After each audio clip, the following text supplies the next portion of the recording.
पति पत्नी ने जेमी और माया को देखते जो खुशी खुशी साथ में रहा करते थे। अब इसी बीच माया को टेस्ट करने पर पता चलता है कि वो प्रेग्नेंट है, जिस बात को वो तुरंत जेमी से बताती है, जिससे वो काफी खुश होता है। और फिर इस खुशी को मनाने के लिए वो पास ही की एक दुकान में वाइन के लिए चले जाते, पर दुकान के बाहर कुछ गुंडे उनका रास्ता रोक लेते, लेकिन जेमी उन्हें नजरअंदाज करके दुकान के अंदर चला जाता है। फिर इसके बाद जब वो वाइन लेकर बाहर आता है तो वो गुंडे फिर से उसे परेशान करने की कोशिश करते हैं, जिन्हें वो इस बार गुस्से में काफी बुरा भला कहता है, जो चीज उन गुंडों से बर्दाश्त नहीं होती। इसलिए वो जेमी का उसके घर तक पीछा करते और फिर घर पहुंचते ही वो लोग घुसकर जेमी को मारने लगते।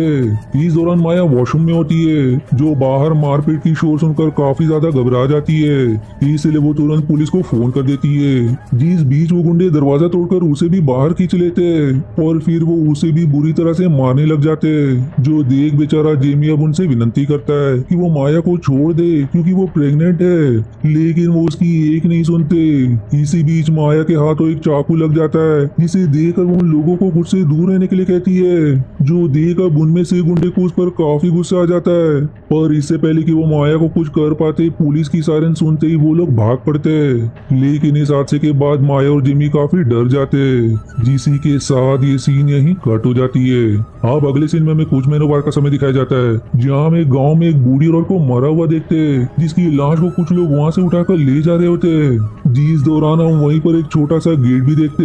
जिसके अंदर से कोई ये सब देख रहा होता है। अब ये आखिर कौन है ये हमें मूवी में आगे जानने को मिलेगा। फिर इसके बाद हम माया और जेमी को साथ में कहीं जाते हुए देखते, जिनकी बातों से हमें पता चलता है कि वो लोग उसी औरत के घर रहने के लिए जा रहे हैं, जिसकी मौत हाल ही में हुई है। दरअसल जेमी का उसकी आंट के अलावा परिवार में कोई दूसरा नहीं था, जिस कारण उनके मरने के बाद उनकी सारी संपत्ति जेमी के नाम हो गई। और क्योंकि वो और माया उस हादसे के बाद से खुद को उस जगह पर सुरक्षित नहीं समझते थे, इसलिए यहाँ रहने का मौका मिलते ही दोनों तुरंत यहाँ आने के लिए तैयार हो जाते।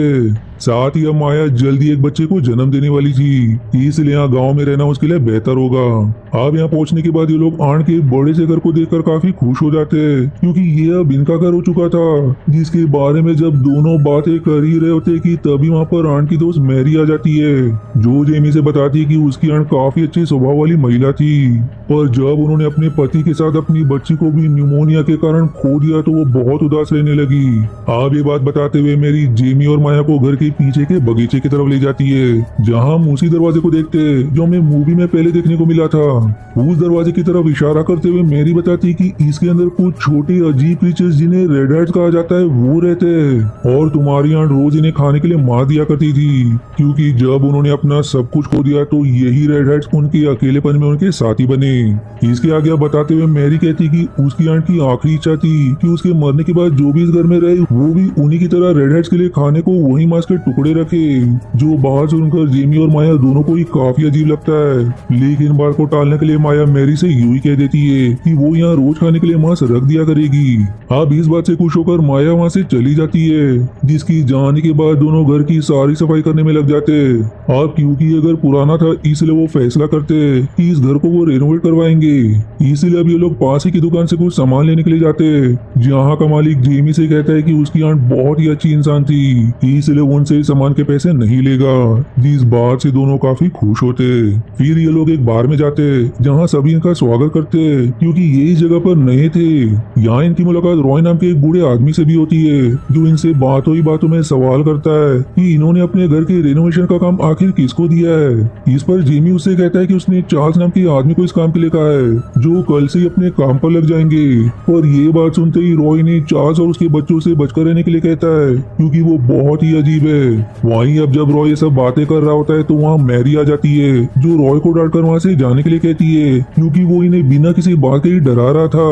अब रॉय के जाने के बाद मैरी माया से अकेले में उन्हीं रेड कैप्स के बारे में जिक्र करते हुए सवाल करती है कि क्या वो उसके कई मुताबिक उन्हें खाना दे रही है, जिसके जवाब में माया कहती कि वो भूल गई थी, पर आज से वो उन्हें जरूर खाना देगी, क्योंकि मैरी ने उनसे कहा था कि अगर वो ऐसा नहीं नहीं करेगी तो वो रेड हेड्स बाहर निकलकर खुद से इंसानों का शिकार करना शुरू कर देंगे, जिसमें वो और उसका पति भी शामिल हो सकते हैं। और जैसे कि हम जानते हैं कि पहले से ही माया एक ऐसे हादसे को झेल चुकी थी, इसलिए उसकी दहशत की वजह से वो रेड कैप्स को रोज मांस देने के लिए तैयार हो जाती है। वहीं दूसरी तरफ हम रॉय को उसके घर जाते हुए देखते हैं, जिसके साथ उसका पालतू कुत्ता भी होता है, जो अचानक से जंगल की ओर अंदर की तरफ भाग जाता है। जिसका पीछा करते हुए जब रॉय वहां पहुंचता है तो अचानक से कोई अनजान चीज उस पर हमला कर देती है, जिसी के साथ ये सीन यहीं कट हो जाती है। फिर अगली सुबह जेमी और माया के घर पर चार्ल्स अपने 2 बेटों और एक बेटी नेम रॉबर्ट, पीटर और कैली के साथ घर के रेनोवेशन के काम करने के लिए आए होते हैं, जो सब सच में काफी अजीब थे, क्योंकि वो हर काम अपने मनमानी तरीके से कर रहे होते हैं।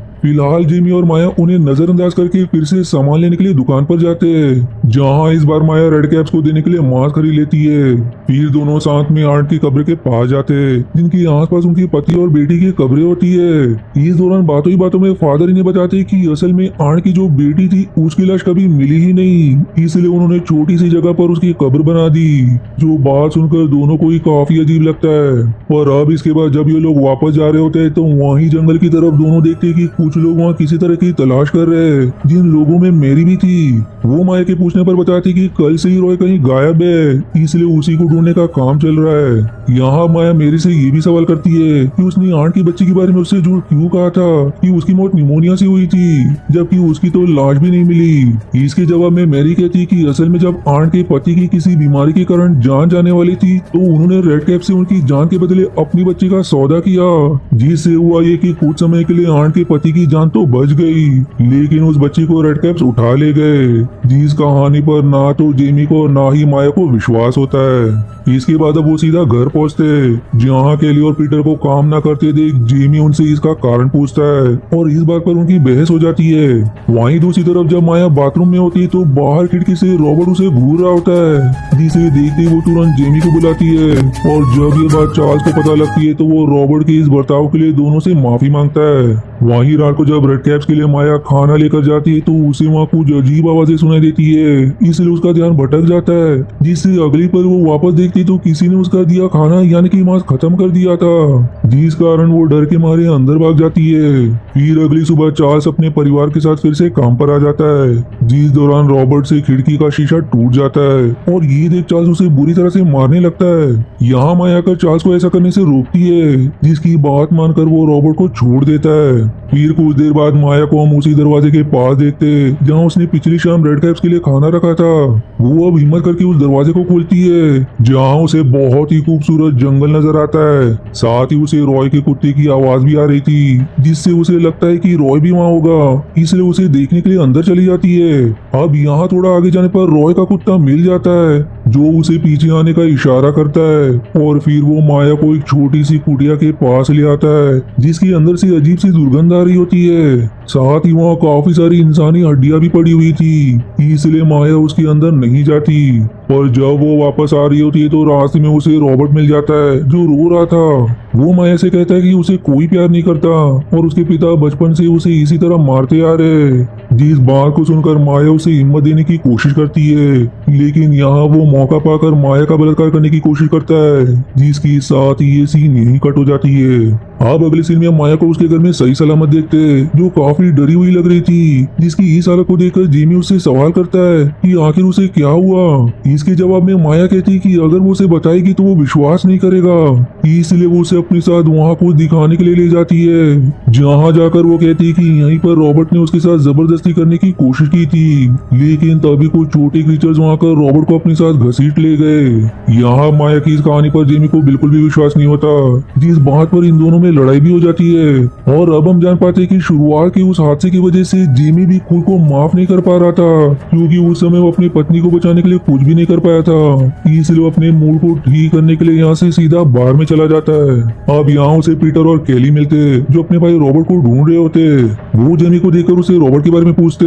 जिस पर अब जेमी लड़खड़ाती हुई आवाज के साथ उनसे कहता है कि उसे उनके भाई के बारे में कुछ नहीं पता। हालांकि पीटर और केली को उस पर शक हो जाता है और उनके कुछ करने से पहले मैरी उन्हें वहाँ से भगा देती है। वहीं दूसरी तरफ हम माया को देखते जो अब भी काफी डरी हुई थी और तभी बाहर का दरवाजा भी खुल जाता है जिसमें से एक छोटा सा क्रीचर अंदर आता है जो माया के पैरों के पास एक बैग रखकर चला जाता है जिसकी जाते हुए माया वीडियो बना लेती है। फिर उसके जाने के बाद वो उस बैग को देखती है जिसके अंदर उसे रॉबर्ट का सिर मिलता है जिसका साफ मतलब है कि रेड कैप्स ने रॉबर्ट को मार दिया। फिलहाल जब जेमी वापस आता है तो माया उसे सब कुछ बताती है और जब वो विश्वास नहीं करता तो वो उसे वही बैग और फोन की रिकॉर्डिंग दिखाती है जिसे देखकर वो काफी ज्यादा घबरा जाता है। पर इससे पहले कि वो कुछ सोच पाता वहाँ केली और पीटर चार्ल्स के साथ पहुंच चुके थे जो जबरदस्ती अंदर घुस आते हैं क्योंकि उन्हें शक था कि इन्हीं दोनों ने रॉबर्ट के साथ कुछ किया होगा। चार्ल्स अब अंदर आते ही जेमी को पकड़ लेता है और माया को केली बाहर भागते हुए देख लेती है जिसके पास रॉबर्ट के सिर वाला बैग भी था। केली अब उस बैग में अपने भाई के सिर को देखते ही दंग रह जाती है जो फिर उस बैग को चार्ल्स को दिखाती है जिसे देखकर वो आग बबूला हो जाता है और फिर पूरे घर में तोड़फोड़ करने के साथ आग भी लगा देता है। फिर वो लोग जेमी को पकड़कर उसे टॉर्चर करने लगते जो उन्हें बता देता है कि उसने कुछ नहीं किया बल्कि रॉबर्ट का ये रेड कैप्स ने किया है जिस बात पर चार्ल्स को विश्वास नहीं होता।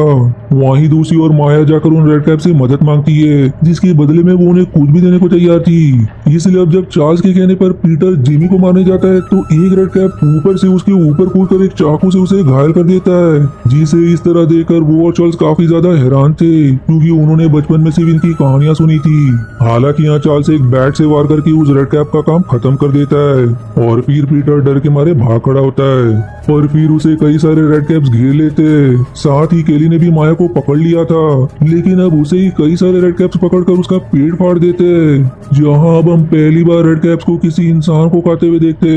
वहीं दूसरी तरफ किसी तरह से रेड कैप से बचते हुए पीटर भागने की कोशिश करता है और चार्ल्स के सामने ही एक रेड कैप उसका गला काट कर उसको मार डालता है। यहाँ अब चार्ल्स एक गन की मदद से सभी रेड कैप्स को मारता जा रहा था जो उसे अपनी गाड़ी में मिली थी। अब वो अपने बच्चों की मौत से बुरी तरह बौखला चुका था जिस कारण वो गन को माया की तरफ तान देता है पर इससे पहले वो गोली चलाता रॉय का कुत्ता आकर उसकी गन नीचे गिरा देता है जो माया की अब हाथ लग चुकी थी जो अब बिना देरी के चार्ल्स को ही शूट कर देती है। और अब इसके बाद वो काफी मुश्किलों के साथ एक बच्ची को जन्म देते जिससे वो और जेमी काफी खुश भी थे क्योंकि अब खतरा टल भी चुका था।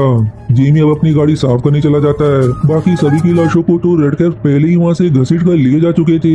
जिन सब के बीच फिर एक रेड कैप आकर माया की बच्ची को उठा ले जाता है जिसे वहाँ न देखकर माया समझ जाती है कि ये उन्हीं रेड कैप्स का काम होगा। इसलिए वो आखिर में उस कुटिया के अंदर प्रवेश कर जाती है जहाँ वो एक अजीब सी औरत को देखती है जिसके पास उसकी बच्ची रखी हुई थी। और अब माया को ये समझते देर नहीं लगती कि ये अजीब औरत असल में आंट की बेटी है जिसे सबने मरा हुआ मान लिया था और इस वक्त वो रेड कैप्स की रानी है जो फिर सभी रेड कैप्स को माया को मारने का आदेश देती है। लेकिन माया एक चाकू की मदद से एक रेड कैप को मारने के साथ उस औरत की आंखें फोड़ देती है जिससे उस औरत की भी मौत हो जाती है। और ये मंजर देख सभी रेड कैप उसके सामने घुटने टेक देते क्योंकि उसने उनकी रानी को मारा था यानी कि अब वो उनकी रानी हो गई है। शायद यही कारण था कि सभी रेड कैप्स उसे मदर रेड कैप कहकर बुलाने लगते।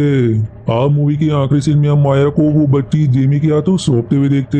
यानी कि अब वो अपनी बच्ची की जगह रेड कैप्स के साथ उनकी रानी बनकर उनके बीच रहेगी। वहीं हम सभी रेड कैप्स को उसकी इर्द गिर्द खुशी से नाचते हुए देखते जो सब वहाँ खड़े जेमी चुपचाप देखता रह जाता है। डीसी मिक्स फीलिंग के साथ ये मूवी यहीं समाप्त हो जाती है।